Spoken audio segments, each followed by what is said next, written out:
SOP 265. If you started a podcast and you're saying to yourself, man, this takes a lot of time, today we're going to talk about how you can find the time to podcast.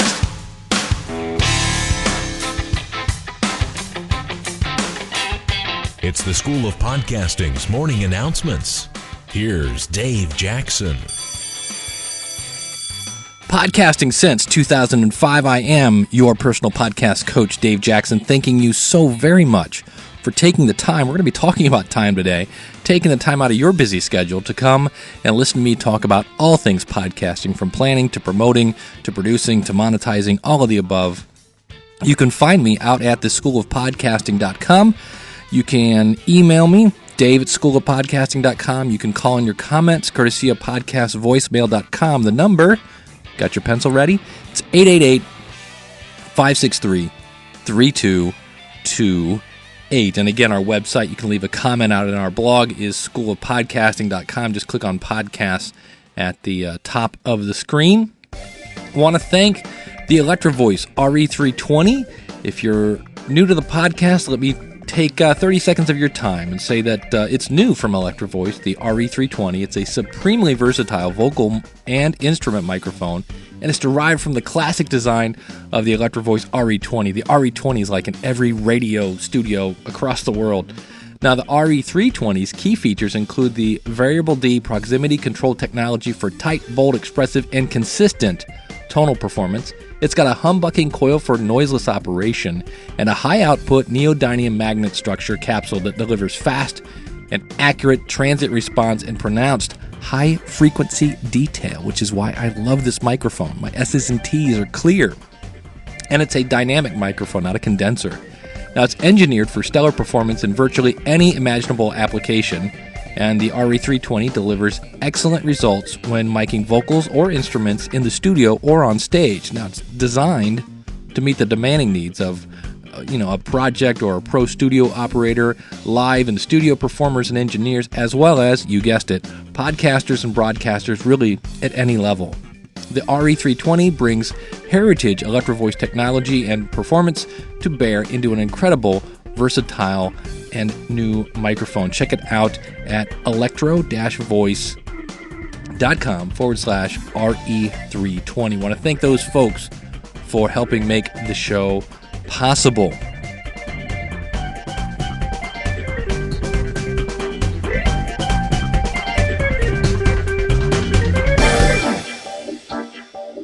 All right, here is our topic today.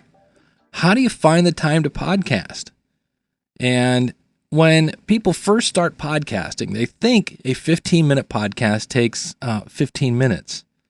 And it does take 15 minutes to record it. What they don't count is the 15 minutes it took to find the content, the 15 minutes it took to type up a quick blog post, the 15 minutes of editing and setting up and waiting for the computer to boot up and getting the kids to be quiet and finding the dog squeak toy and everything else and turning off your cell phone. And I always say, at least for an audio podcast, the 4-to-1 rule, which is for every 1 minute of podcast, multiply that by 4, and that's how long it'll take to produce that. You want to do a 1-minute podcast, it's going to take you 4 minutes. If you want to do a 15-minute podcast, plan on spending an hour. Well, what can you do to find the time to podcast? Because you're like, I like this podcasting thing, but I thought it was going to take me 15 minutes and it's taking me an hour. Well, number one, and this goes really for many things in life, not just podcasting. So even if you're not a podcaster, turn off the TV. Sorry. According to a USA Today article, the average person watches 4 hours and 35 minutes of television per day. No wonder we're obese in America, but that's a whole nother podcast. It's interesting when you examine what you watch. You think about Snooki and the Kardashians and Bret Michaels and this thing they call the news, which is really just a commercial for other things. In the morning, everybody. Most of you can live without TV. I canceled my TV subscription 2 years ago, and I just have the internet. Now, obviously, if your podcast is about a television or a TV show, never, ever watch it live. You can always record it through some sort of DVR or even on a VHS tape. This allows you to fast forward through anything that doesn't pertain to you. This allows you to watch an hour-long television show in about 40 minutes. Number two, target your media consumption. Now, instead of watching TV or things like that, I get most of my ideas for my podcast from my life experiences and from getting news off of blogs. For example, I'm subscribed to about 25 different blogs about podcasting. I'm subscribed to about 12 different blogs about WordPress. That's basic. So we're looking at 37 blogs for basically this podcast. When I see a headline I like, I click on it. And when I basically go over to that blogger's site, I keep my eyes peeled for any list of blogs that they might read. And I read the article, and if it's something that I think my audience would enjoy, which basically means if I like it, then you're going to hear about it. And I go back to the Google Reader. You can find that at reader.google.com. And I edit it, and there are these things called tags. You can think of that like a label. And I have a tag set for each of my podcasts. So let's say I'm reading an article about Steve Dahl. He's this guy in Chicago. He was on the radio, and now he's going to do podcasting. He's going to charge $10 a month. So I went in, I read that article, and tagged it as SOP. And then when it comes time to podcast, you go down and you click on that label, better known as a tag in Google Reader, and I can see all the articles that are potential episodes for the School of Podcasting. So target what you're looking for. Instead of, looking at everything, find the things about your topic and have that information start coming to you. Now, any job, this is number 3, any job is easy with the right tool, and I've kind of mentioned Google Reader. It is right now my preferred blog reader. I use Beyond Pod on my phone to listen to podcasts with a plugin that allows me to play them much faster. This allows me to listen to 2 additional hours of podcast a day. I also, in the car, listen to Stitcher because I don't have to sit there and wait for the podcast to download on that. If you want to check out Stitcher, go out to stitcher.com/Dave J. You can actually listen to this podcast on Stitcher. But I use Google Alerts to do daily searches for topics that I'm interested in, and I used to have them emailed to me. Of course, then I had to surf through all the email. Well, and if I found an email or an article that I liked, I would then flag it in the email, and then basically I would have to check my email and my RSS reader. Well, one day I noticed that you can have your Google Alerts, and this is at alerts.google.com. I believe that's the URL for that. I believe that's it. It's usually whatever.google.com. And I noticed that you can have your alerts delivered in an RSS feed. So I set up an alert for whatever topic. It might be, podcasting for me, or if it was for my weight loss podcast, it might be fitness tips or something like that. And I set that up in my Google Reader. And so now I have, again, targeted my media consumption. And instead of having to go to the news, instead of me going to the news is now coming to me. And when I find a good one, I tag it and I move on. So Google Alerts, primarily when they first came out, were email alerts. You can actually have those set up to be an RSS feed. So now I check one place, my Google Reader, to check not only blog posts, but my Google Alerts. Now, even with targeted media, there will be some articles that just don't fit, and Google Reader notices that you've read them when you basically scroll past them, and it basically is a way of showing you what you've read and what you haven't read. And I have mine set up to show all the new stuff at the top of the list. It's easy. Now, let's say if your show, maybe it's talking about music, always be looking for RSS feeds. When you dig around on Amazon.com under new releases, in music at the bottom of the page, there's an RSS feed for that. And, it says subscribe to hot new releases, then like the little arrow and then music. And the great thing about this, while there are other RSS readers, I love that you can I can look at my Google Reader on the phone, on my Android phone. This way, no matter where I'm at, I can be working on my next episode. Why? Because I'm reading content. If I'm in a long line at the grocery store, I can be working on my next podcast. Again, the bottom line here is I'm getting the news coming to me instead of me going to the news. And instead of me searching, it's now coming to me. So keep in mind, RSS feeds are more and more prevalent, and it's great to have them all coming into you. Now, the other thing you have to do is you have to have what I'm just going to call this a notepad with you at all times. Now, this might be an actual, yellow pad or whatever you want to use, but those are, number one, easily lost, easily ruined by water, ripped, things like that. My point here is whatever you want to use, have a system in place that you have access to 24/7. So if you are somewhere and you see or hear something that you you want to remember, you can jot it down. Now, I use an app on my phone called Note Everything. So if I'm listening in the car to a podcast on Stitcher.com and I go, oh, wow, that was really cool, I can take my phone and go to Note Everything. It's right on the front page of my phone, and record a quick little voice snippet. So I can say it's, blah, blah, blah.com or whatever they said, some website that I want to check out later.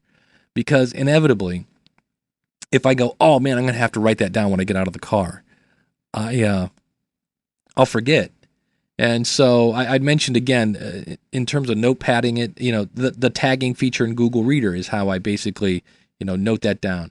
I have a label in my Gmail that is called listener feedback. So if somebody sends me an email or a voicemail, I can flag that as listener feedback. So it's a way to note everything, to red flag things that, hey, this is good content. And then obviously I should mention in the car,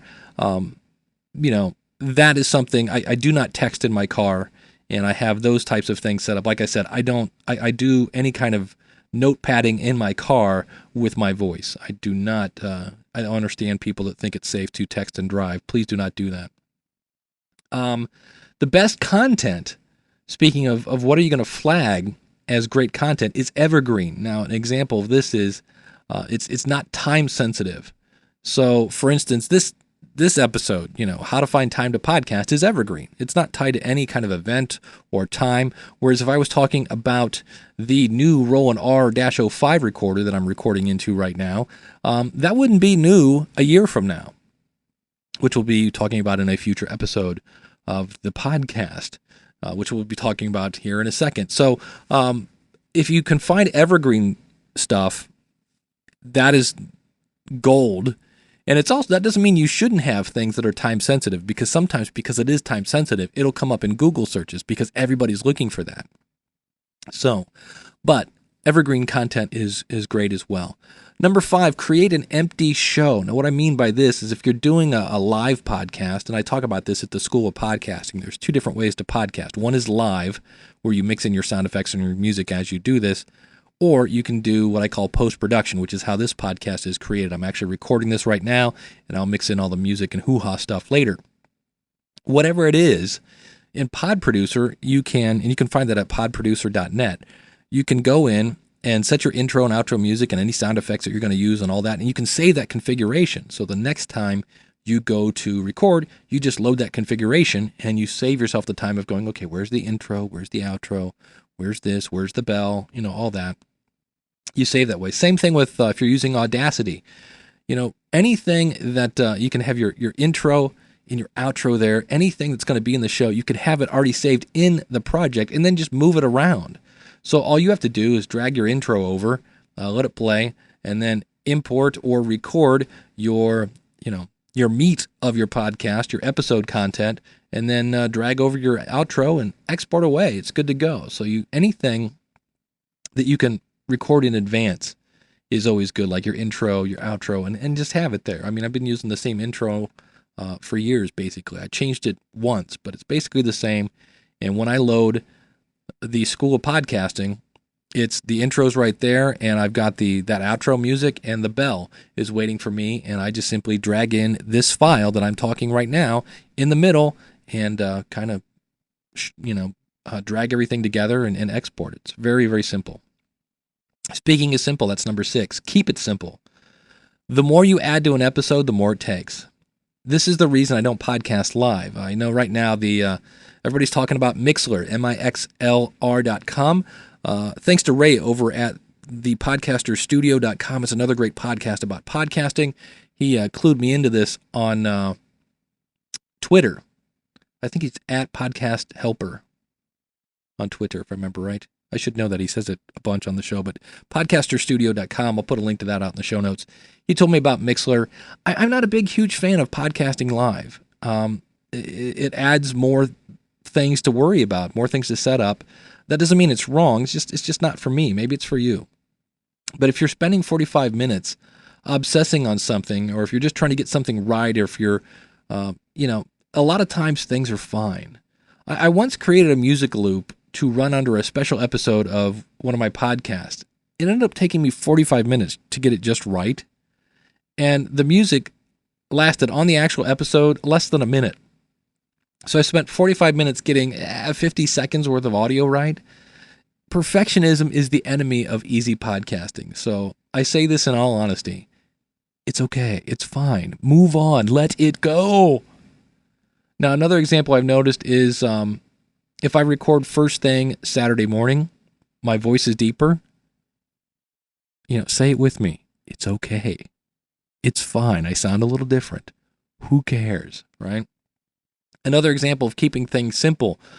People do interviews over Skype. I've heard different podcasters buying, special mixers so they can do a thing called Mix Minus. In many cases, if you're calling from Skype to a phone line because the other person doesn't have Skype, instead of going through all this Mix Minus stuff, why not just plug your phone into the mixer if you have a smartphone? When you talk, you basically end up talking both into the phone and the microphone, and you split the phone hard right and your microphone hard left. And then later, after you edit it, you save the file as a mono. It's that easy. I have a video on YouTube for this. If you go out to the website there, click on podcast, you'll see I'll actually embed the video right there. But it shows how you can record phone calls very easily. Again, key point, keep things easy. And, with a couple chords from Radio Shack without all this Mix Minus stuff. Number 7, enjoy the harvest and store for the winter. Here is, I think, a pretty universal truth. Great content seems to be feast or famine. You'll find one day you have 3 articles that would be great episodes. You have some great life experiences that will tie in with your podcast. Everything is just like, wow, I can't wait to tell my community about this. And you might think, wow, this week's episode is going to be pretty long. I'm going to have to talk about all this stuff. And to this, I want to remind you that for every day there's a ton of articles or a lot of life experiences or whatever you're using to get your content, there will be days when there is none. As in zero, as in crickets, nothing, right? So great content is the staple of great podcasts. So don't blow it all at once. We've talked about this in the past, pacing yourself. If you go, great, I'm going to talk about everything that I found, you're going to find yourself next week back at square one going, oh, I wish I'd kind of saved some of that stuff. Hence, I'm sitting here with a new Roland R-05, and I'm going to talk about it next week. Maybe. I'm not going to blow it all at once.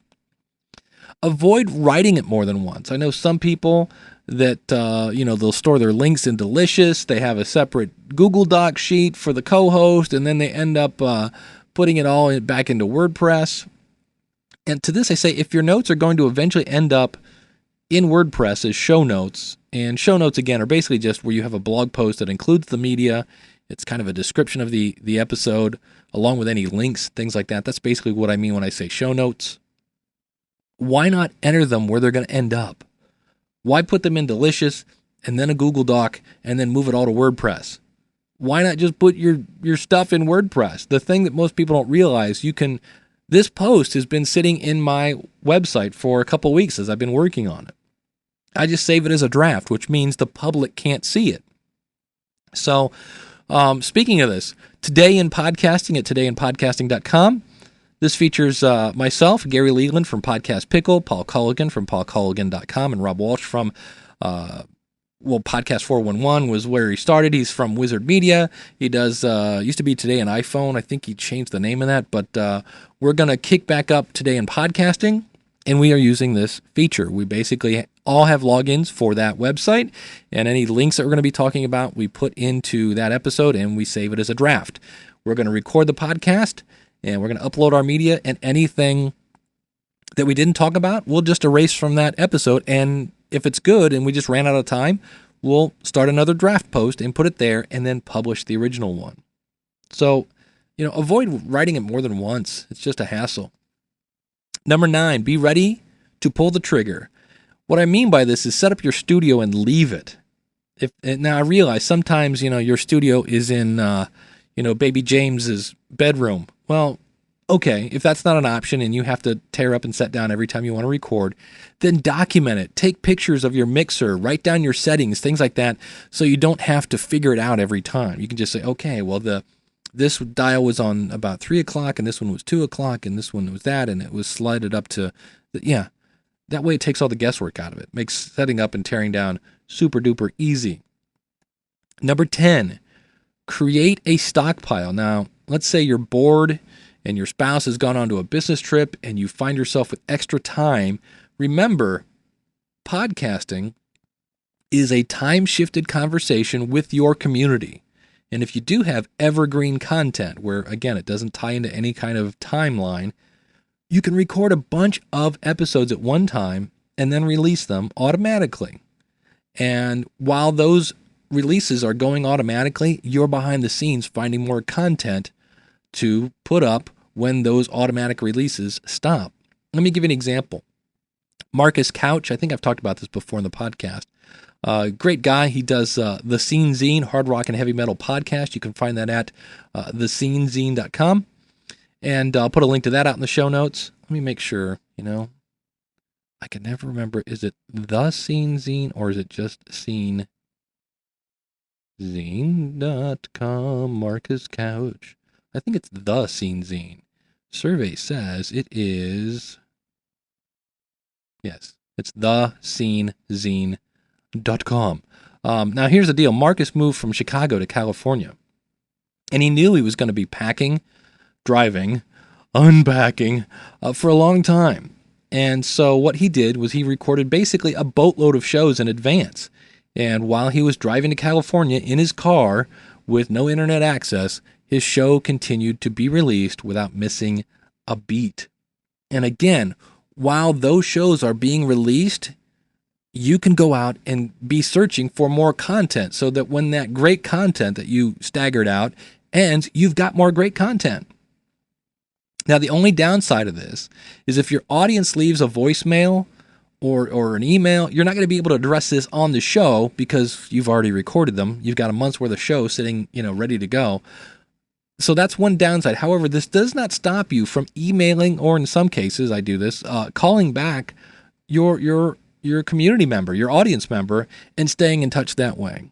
Because that's the key. It's really all about touching. That sounds weird. It's all about touching your audience, but getting in touch with your audience, I guess I should say. And so that would be the only downside. When you have a bunch recorded ahead of time, they're not going to hear their voice in their podcast until those are out of the way.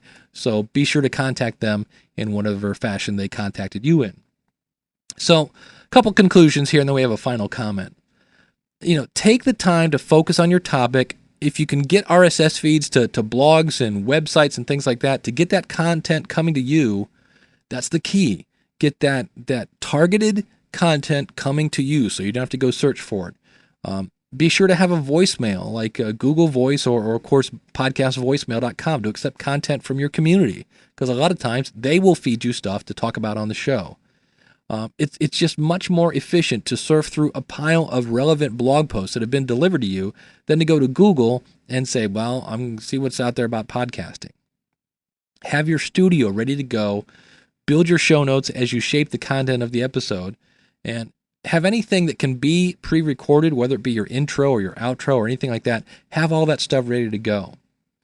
If you have extra time, record extra episodes. There's no rule that says, hey, this week I'm going to record this week's podcast. If you've got, time and things like that, just record a bunch and put them out.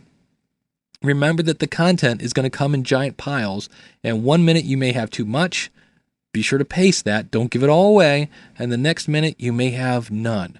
Pace yourself. Now, the other thing to keep in mind, if after doing this stuff, you still don't have time to podcast, here's a novel idea. Consider making shorter episodes. When I got married and I took on the responsibilities of being a husband and a stepfather, I shaved about 10 minutes off of most of my podcast. Now, what does that mean in reality? 10 minutes of podcast is 40 minutes in life. When you do 3 or 4 podcasts, 40 minutes times 3, you're looking at, a couple hours there, right? And while I've had people mention that, I've had people, when I first started podcasting, say some of my episodes were a little too long, I have never had someone state that they were too short. And by keeping them short, I'm able to consistently put out episodes, which is vital to building your audience. So that's it. That's how I find time to podcast. Number 1, I don't watch TV. I don't. I watch The Biggest Loser online. You know, I'm ready to go. My studio is ready to set up. I don't adjust the knobs on my mixer. I have a notepad ready to write down ideas anytime I find one or find something good. I've got all this content coming into me, and I put my notes in WordPress so I don't have to type this stuff twice. Little things mean a lot. It adds up to a lot. Keep in mind, though, it is going to take 4 minutes of prep to create 1 minute of podcast. Now, speaking of creating a podcast, I have a website. It's schoolofpodcasting.com. And you can go out there. I have step-by-step tutorials that will walk you through the entire process of planning your podcast, picking your topics, setting up your website, picking gear, all that stuff, as well as resources for music, for graphics. All that stuff is out there at theschoolofpodcasting.com. You can sign up for a week. You can sign up for a month. You can sign up for however long you want. It's all there at theschoolofpodcasting.com. And I always kind of joke and say, you know, you could sign up on a Friday and be podcasting by Monday if you've got the time to go through all the material. So the other thing I want to point out, and we're getting ready to kick this off, if you are thinking of starting a podcast and you do not have a website, you do not have any equipment, you really want to start a podcast, but you're not really sure where to start, please contact me. It's Dave at schoolofpodcasting.com. Put podcast boot camp in the subject line. Hint. And I'm looking for folks that are in that because I'm going to be doing a free podcast boot camp. And I'm only letting 10 people in. So contact me. Or, you know what? Let's just pull back the veil. We're going to do that. Enough with the secrecy. Freepodcastbootcamp.com. First 10 people get in. See you there. And what's the difference between that and the School of Podcasting? The School of Podcasting, you can sign up on Friday and be podcasting by Monday if you had the time to go through all the tutorials. Free Podcast Bootcamp is not the same training that you get at the School of Podcasting. It's going to be live weekly training sessions. And then, it's going to take much longer to have your podcast going. But if you're looking for coaching, and if you've been around me long enough, you know I like to test things.